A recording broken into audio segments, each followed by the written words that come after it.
प्यारे बच्चों, टॉर्चर खत्म हो चुका है आप सबका। हम लोग टेस्ट मैच हार चुके हैं, चौथे दिन पर ले गए हैं। यही हमारी अचीवमेंट है। अगर पांचवें दिन पे ले जाते तो बस हम जीत गए। हमारा इसी किस्म का रूल होना चाहिए कि भाई ऑस्ट्रेलिया में 5 दिन सरवाइव कर जो, यही बहुत बड़ी बात है, यही हमारी जीत होती है। दूसरी तरफ इंडिया और साउथ अफ्रीका भी ओडीआई हो रहा है। उन्होंने 100-100 पता नहीं 10 के ऊपर ऑल आउट कर दिया। अर्शदीप ने ले ली हैं 5 विकेटें, दूसरी जो बाकी थी वो सारी 4 विकेटें आवेश खान ने ले ली हैं। और ओडीआई मैच तो मुझे बिल्कुल खत्म होता नजर आ रहा है। वहां पे भी उनके भी नए बच्चे हैं, जो कि खैर साउथ अफ्रीका के भी नए बच्चे हैं, लेकिन जो भी हो नए बच्चों ने नए बच्चों को पेल दिया है।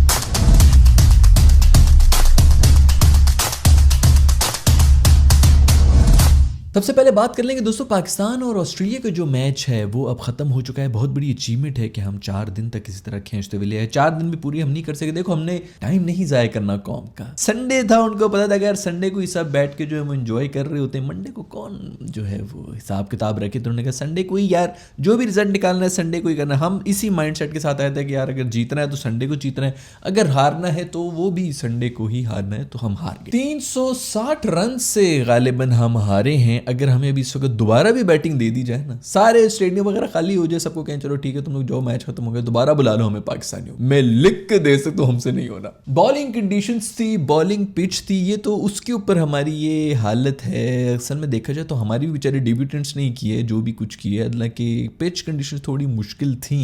और अच्छा है, इसी तरह की कंडीशंस होनी चाहिए जिसके अंदर थोड़ा मज़ा भी आए, बॉलिंग देखते हुए मज़ा आता है। कुछ 6 दफ़ा तो, या मेरा ख्याल में इससे भी ज़्यादा दफ़ा ऑस्ट्रेलियन बैटर्स के सर पे बॉल लगी। इसका मतलब है कि रीड करने में मुश्किल हो रहा था। तो पाकिस्तानी बेचारों ने और क्या करना था, इससे ज़्यादा हम क्या कर सकते थे इन कंडीशंस के ऊपर। आगे जो है वो मेलबर्न में हो रहा है टेस्ट, वो वैसे भी थोड़ी बैटिंग कंडीशंस होंगी, तो वहाँ पर तो हमारी जो बॉलिंग लाइनअप है ना वो और बुरी तरह से एक्सपोज हो जाएगी कि हमारे पास है क्या। 10 सालों में सबसे ज़्यादा छोटी इनिंग्स खेलने का रिकॉर्ड हमने कायम कर दिया है इस मैच के अंदर। हमें 89 रन पे हम ऑल आउट हो गए, शाबाश। सब बातें करते रहे इमामुल हक, और मैंने उस वक्त भी यही कहा था कि भाई वो कम से कम को थोड़ा टाइम तो स्पेंड करके गए, नहीं तो 2.5-3 दिन के अंदर मैच खत्म हो रहा था। और वही हुआ कि उसकी वो इनिंग्स जो है अब उसी की कदर आने लगी सबको कि भाई शुक्र है कम से कम को थोड़ी इज्जत तो रही, कुछ तो देखने को मिला, नहीं तो क्या मुंह दिखाते हम कौम को। ड्राइवें चल रही है हमारी बैटर्स की, कभी किस बॉल को ड्राइव मारने की कोशिश कर रहे हैं, कभी किस बॉल को। इन कंडीशंस के अंदर कहाँ ड्राइवें चलती, ऊबर थोड़ी चला रहे हो यार इन कंडीशंस के अंदर। खैर ये जो अगर इस टेस्ट मैच के बारे में बात कर लीजिए तो उसके ऊपर मेरा ख्याल में सबसे बड़ा डिफरेंस था वो था पेस का। बाउंस वाउंस तो हमें मिल नहीं रहा था क्योंकि हमारे वैसे भी बॉलर जो है वो छोटे थे। खैर शाहीन आफरीदी साहब तो मेरा ख्याल में कुछ 750 फुट के लंबे आदमी हैं, वो तो थोड़ा सा हाथ ऊपर करें तो स्पाइडर कैम के ऊपर ही लव यू बेगम का नोट भी लगा दें। अगर उनसे बाउंस नहीं निकल रहा तो पता नहीं और किससे निकलेगा। खैर पेस के ऊपर बहुत फर्क था। 140s में मेरा ख्याल में कोई एक भी हमारा बॉलर नहीं था जिसकी एवरेज स्पीड गई हो, तो इसी चीज के ऊपर हम मेरा ख्याल में मार भी खा गए। सैफी भाई ने इस पूरे टेस्ट में मेरा ख्याल में 8 बॉलें फेस की हैं स्टार की, और उसमें भी 2 बार आउट हुए। तो अगले टेस्ट में मेरा ख्याल में तो स्टार्क की जगह किसी और को रखना चाहिए ऑस्ट्रेलिया को। देखो सैफी भाई को तो हम रिप्लेस करने की बात नहीं करेंगे। खैर आपस की बात है कि आज वाला भी जो आउट हुआ है सैफी, वो थोड़ा ऑकवर्ड बाउंस ही था, लेकिन फिर चलो बैटर्स ने यही तो ऑकवर्ड और इसी किस्म की बॉल्स को तो खेलना होता है ना। ये तो नहीं कि बस अच्छी बॉल पड़े तो फिर विकेट हिट विकेट करके बाहर निकल जाओ। खैर बॉब्जी द किंग कर लेगा। बॉब्जी ने आपस की बात है बॉल वॉल मिडल जरूर की है, ऐसा नहीं लगा कि कोई आउट ऑफ टच है या उसे बैटिंग नहीं हो रही है, वटेवर बॉल शॉट मिडल हो रही थी, लेकिन बस वो दूसरे एंड पे भी कोई सपोर्ट नहीं थी। हमें कमेंटेटर ने भी कुछ ये कहा है कि रोटेट करने का प्रेशर था जो कि बॉब्जी के ऊपर आया हुआ था और दूसरे एंड पे हो नहीं रहा था, तो इसलिए प्रेशर में वो आउट होते गए हैं। खैर अब ये तो फिर आप अगर वर्ल्ड नंबर 1 की बात कर रहे हैं तो फिर आपको ये सारे प्रेशर भी लेने पड़ेंगे, लेकिन बॉब्जी द किंग कर लेगा, बॉब्जी कर लेगा। मैं ये वीडियो देख रहा था तो मैं इसके ऊपर, आप भी जरा एक दफा ये वीडियो देख लें। बॉब्जी द किंग, यहाँ किंग यार, किंग कर लेगा यार। किंग को बोलो कि ये मसला ठीक हो जाएगा यार। किंग इसके अंदर कहीं भी क्रिकेट रिलेटेड मसलों की बात हो ही नहीं रही है। ये बात ही हो रही है कि कोई मसला हो जाए ना, मैनेजमेंट का मसला हो गया, तनख्वाह का मसला हो गया, इधर उधर का मसला हो गया, तो बॉब्जी द किंग कर लेगा। मतलब वही जो अपने पर्सनल मसले उसी की ये बात कर रहे हैं, गेम की कहीं बात नहीं हो रही कि बॉब्जी द किंग कर लेगा। खैर इनको भी आज जो है वो अच्छी बॉल पड़ गई थी जिसपे ये आउट हुए हैं, और अच्छी बॉल पे तो विकेट देना बनता है ना फिर।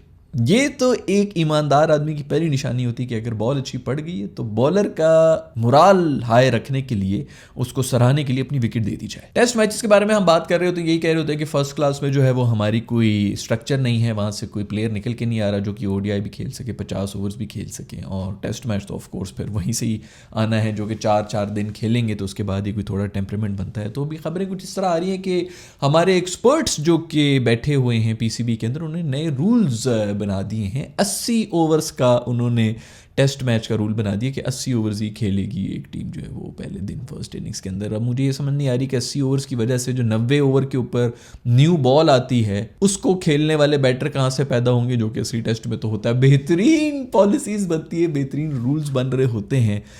तो ठीक है, पहली टेस्ट में कुछ हो नहीं रहा, ओडीआई में कुछ हो नहीं रहा, जो आपका फर्स्ट क्लास स्ट्रक्चर है उसके अंदर भी ऐसे जीनियस बैठे हैं जो ऐसे जीनियस किस्म की डिसीजंस ले रहे हैं। तो पीछे क्या आपको उम्मीद है पाकिस्तान क्रिकेट से? खैर, नेथन लायन ने 500 विकेटें ले ली हैं। पोली पोली बॉलिंग कर रहा होता, पता भी नहीं चल रहा होता, चुप करके बैठा हुआ है और देखो किन ग्रेड्स में इसका नाम आ चुका है। 500 विकेट्स में खाम में ऑस्ट्रेलिया का ये तीसरा बंदा बन चुका है जिसने 500 विकेट्स ली हैं। और मजे की बात यह है कि इस लिस्ट में कोई भी पाकिस्तानी नहीं आया आज तक और उसके अंदर ये बंदा आ चुका है। पिछले 20 साल से कोई एक बॉलर हमें नसीब नहीं हुआ जो कि ऐसी कोई लिस्ट में क्या कोई टेस्ट बॉलर ही हमें नसीब नहीं हुआ कि हम कहें कि हमारे पास भी कोई टेस्ट का बॉलर आ चुका है। मुझे तो ये समझ नहीं आ रही कि मोहम्मद अब्बास को अगर कम पेस की वजह से ड्रॉप किया गया है तो अभी जो हमारी एक्सप्रेस पेस पे बॉलिंग या तो आधी कैपेसिटी पे बॉलिंग करा रहे हैं कि कहीं बैटर जो है वो डर ना जाए, क्योंकि मुझे समझ नहीं आती मोहम्मद अब्बास को फिर क्यों ड्रॉप किया हुआ जब इसी पेस के ऊपर बाकियों ने भी बॉलिंग करानी है। पेसर तो छोड़े, टेस्ट बॉलर तो छोड़े, हमारे पास तो कोई स्पिनर भी पैदा नहीं हुआ पिछले 10-15 साल से। कोई एक स्पिनर नहीं हम डाल सके कि वो टेस्ट मैच में कर सके। जो एक आया है मेरा ख्याल में इस वक्त जो कोच है हमारे, वो भी वट्टा बॉलर ही हैं, वो भी वट्टा बॉलिंग करते रहे और फिर उसके बाद पूरा पाकिस्तान तो यही समझता कि हमारे खिलाफ पूरी दुनिया ने साजिश कर दी, क्योंकि पूरी दुनिया के पास और तो कोई काम नहीं है, सिर्फ पाकिस्तानी बॉलर्स को ही जो है उन्होंने पकड़ के गलत इल्ज़ाम में अंदर करना है। तो हम तो उसी को वट्टा बॉलिंग के साथ कोच बना के लेके गए हुए हैं। साथ सईद अजमल की मैं बात कर रहा हूँ, वो इस वक्त मेरे ख्याल में टीम के साथ हैं, वो भी ऑस्ट्रेलिया में एंजॉय कर रहे हैं वहाँ के समर्स को। पहली बात तो ये है कि वो बॉलिंग कैसे कहेंगे, एक्शन ही सिखा ले तो बड़ी बात होगी। खैर, मेलबर्न में अगला मैच है तो मेरे ख्याल में हमारे बैटर्स जो हैं वो थोड़ा सा अब सर्वाइव कर लेंगे और बॉलर्स से तो हमारी पर्थ में अगर बॉलिंग नहीं हुई है तो पता नहीं वहाँ पर हम लोग क्या करेंगे। अब देख लें कि हम वहाँ पर मेरा ख्याल में इस मैच में कोई 8 एक बैटर डालने की जरूरत पड़ेगी या पता नहीं, उसमें तो शायद बॉलर्स की जरूरत पड़े, स्पिनर्स की भी जरूरत पड़ेगी। अब एक आवाई बिगड़ा हुआ दोस्तों, उम्मीदें को ज़्यादा ना रखें। मैं तो आपको पहले भी बताया था कि यही बड़ी अचीवमेंट होगी कि हम 4 दिन ही सर्वाइव कर लें और वो हमने कर ली। उम्मीदें को ज़्यादा ना रखें दोस्तों इस पूरे टूर से। उधर इंडिया और साउथ अफ्रीका का मैच हो रहा है जिसके अंदर अर्शदीप जो है वो पंजा मार के चला गया है और 4 जो हैं वो दूसरे खान ने भी ले ली हैं, उसके तो अवेश खान ने भी ले ली हैं और उसको इन दोनों ने अगर लेनी थी तो बाकियों को किस लिए रखा होता टीम में। आई वोंट बी सरप्राइज्ड कि इंडिया वाले जो हैं वो आगे से 2-2, 3-3 बॉलर्स के साथ ही जाया करेंगे अपनी ओडीआई टीम के अंदर, क्योंकि उनके 2 या 3 बॉलर्स ही सब काम कर जाते हैं। साउथ अफ्रीका वालों ने पहले बैटिंग का खुद इरादा किया था, टॉस जीत के उन्होंने पहले बैटिंग ली है और उसके बाद फिर तोहफा भी दे दिया है। खैर, अभी तो इन्होंने एक रिव्यू नहीं लिया जिसके अंदर अगर वो भी ले लेते तो वो भी आउट था, एक रिव्यू भी उन्होंने मिस कर दिया था। रिव्यू से मुझे याद है कि पाकिस्तानी भी जो मेरे ख्याल में खुरम शहजाद हैं उनका भी एक उन्होंने भी आउट किया था, स्मिथ को जो आउट किया था वो कहीं बेल्स की भी जो है वो मोटाई की वजह से, बेल्स की मोटाई की वजह से वो आउट हुआ, अंपायर्स कॉल हुई। ये तो पता नहीं एनिमेशन में उसने थोड़ा सा कोई आधे 1 मिलीमीटर की मोटी बेल्स बना दी थी, शायद रियल में उतनी मोटी हो भी ना। खैर, मेरा ख्याल में तो इंडिया यहाँ से हारेगा नहीं, देखिए उसके ऊपर क्या होता है। दूसरी तरफ इंग्लैंड और वेस्ट इंडीज का मैच हुआ है, T20 आया था 3rd जो कि इंग्लैंड जीत चुका है। लास्ट ओवर में 22 रन चाहिए थे और उन्होंने बना लिया। हैरी ब्रुक ने चौका छक्का दुक्की छक्का मार के गेम खत्म की।